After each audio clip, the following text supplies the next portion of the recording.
Errausketaren inguruko jardunaldian. Martxoaren 20an errausketaren aurkako mugimenduak eta behan sinatzen duten sindikatu eta lan munduko eragile hondakinen errausketaren eta hauen kudeaketaren inguruko jardunaldia antolatu dute. Eragile hauek guztiak lan mundura eta gizarte osora zabaldu nahi duten mezua hauxe da, langileok ere erraustegia gelditu, badago alternatiba. Urteak daramatzagun salatzen gutxi batzuen negozioak Gipuzkoarron osasuna zein ingurumenaren gainetik jartzen ari direla eta herritarron beharrei erantzuteko beharrezko baliabideak erraustegira desbideratzen ari direla. Errauskailuak Gipuzkoako biztanleria osoaren osasuna eta bizitza baldintzatuko dituzke. Jardunaldi hauen bidez, modu berezian langileon bizi eta lan baldintzak erdigunean kokatuko ditugu. Langileok ere dinamika honetan eragile zein subjektu aktibo izan behar dugulako. Hitza eta erabakia gureak ere badirelako.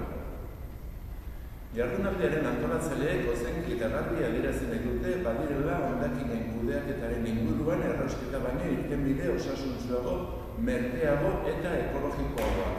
Lan postu gehiago sortzen dituztenak, azken batean, ekonomia zirkularren pausua jarraituz, guztiok jasoko benituzkeela onura. Birziklatuz, berrerabiliz eta murriztuz, hondakinen kudeaketa iraunkorra da alternatiba. Ingurumena eta pertsonak erdigunean jarriko dituen jendarte eredu berria eraikitzeko aldaketa soziala eta erabakitzeko eskubidea aldarrikatzen ditugu. Beraz, martxoaren 20an langileok hitza hartu eta erabakia aldarrikatuko dugu. Egitaragua. Ekitaldiak egun osoan zehar gauzatuko dira. Goizean Donostiako kampuseko Ignacio Maria Barriola zentroko auditorioan elkartuko dira sindikatu eta langileen ordezkariak ondorengo gaien inguruan.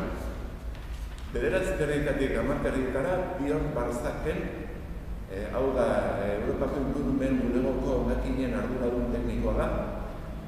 Pior Barzaken ponentzia, zibilizazio krisi ekologikoa eta hondakinen arazoa gaia hartuta.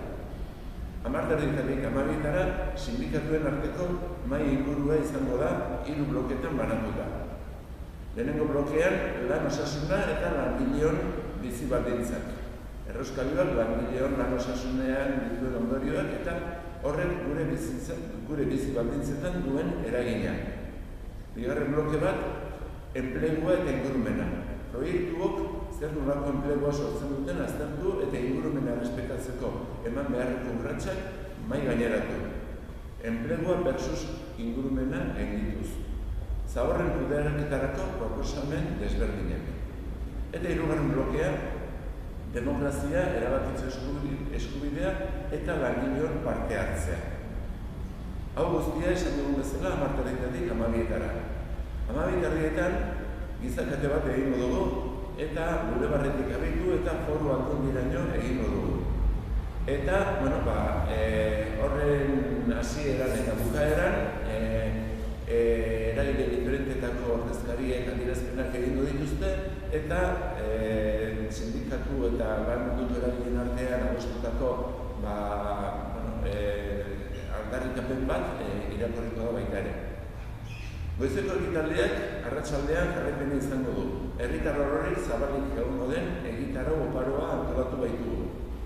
Horrela, arratsaldeko 6etan Santelmon angula ustelak hitzaldia egingo da interesatuta dauden herritarrei zuzenduta. Bertan, Ainoain Txarrondieta, Igor Meltxor eta Pior Barzakek parte hartuko dute. Erraustegiren inguruko negozio eta maniobra zikin ugarien inguruan azalpenak emango dituzte. Ondoren, 7:00 eguneko 2. gizakatea egingo da, Santelmontik Gipuzko plazara. Foru aldundian aurrean bukatuko delarik.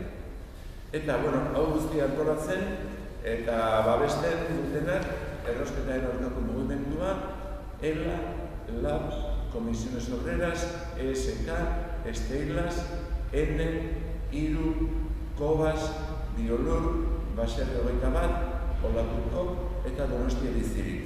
Ez dut uste, bat bakarrik aztu zeganik.